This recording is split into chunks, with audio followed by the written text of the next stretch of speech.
You've heard the World Health Organization's recommendation of 0.8 g of protein per pound of body weight.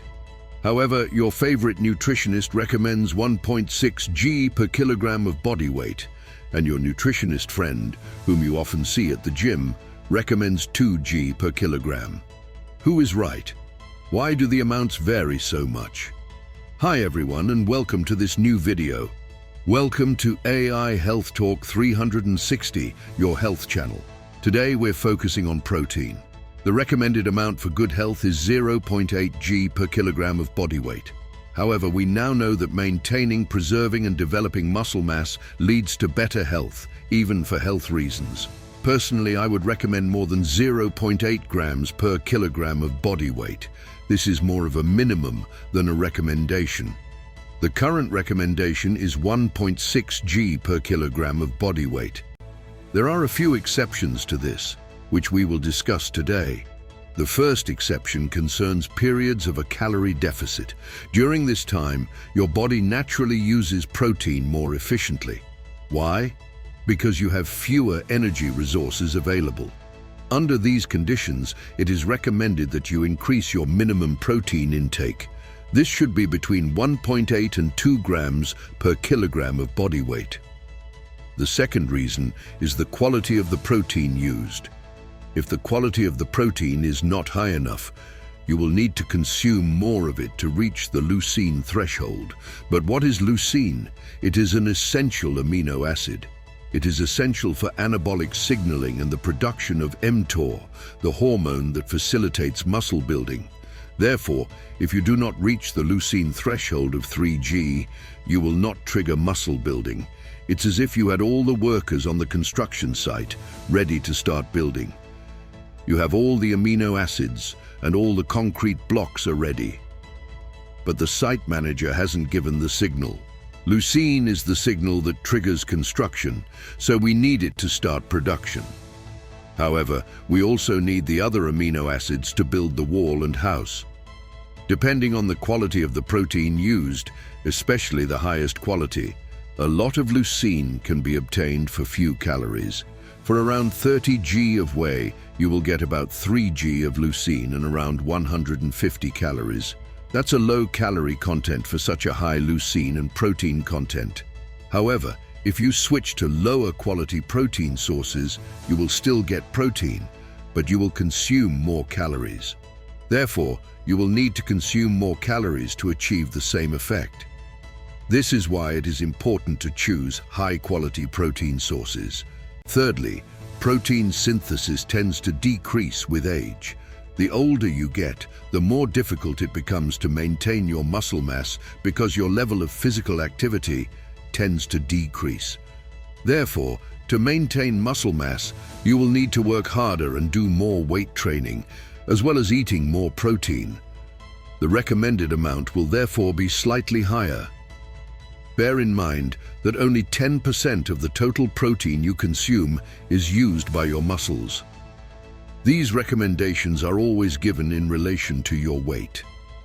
You might argue that if two individuals weigh the same but have different body fat percentages, they should not consume the same amount of protein because protein nourishes muscle mass. For example, if two people weigh 100 kilograms but have different body fat percentages, it would not make sense for them to consume the same amount of protein. One person might have 60 kilograms of muscle, while the other has 80 kilograms. I would respond that for most people with up to 20% body fat, weight is a sufficient indicator of the required amount of protein. So now we have our protein requirement.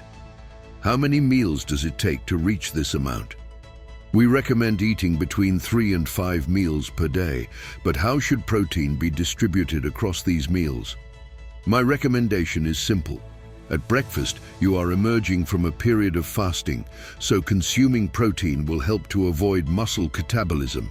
Then at lunchtime, you should have your second significant protein intake. Finally, more and more studies recommend consuming a significant amount of protein before going to bed to ensure that amino acids are present in the blood during the subsequent fasting period, that is overnight. I would also like to remind you that the body cannot store protein. It is either used to build muscle or gradually eliminated from the body if it is not used. Spreading your protein intake between breakfast, lunch, and before bedtime maximizes your anabolic windows. As you know, we used to say that it was very important to drink a protein shake right after a weight training session. Well, I would say yes and no.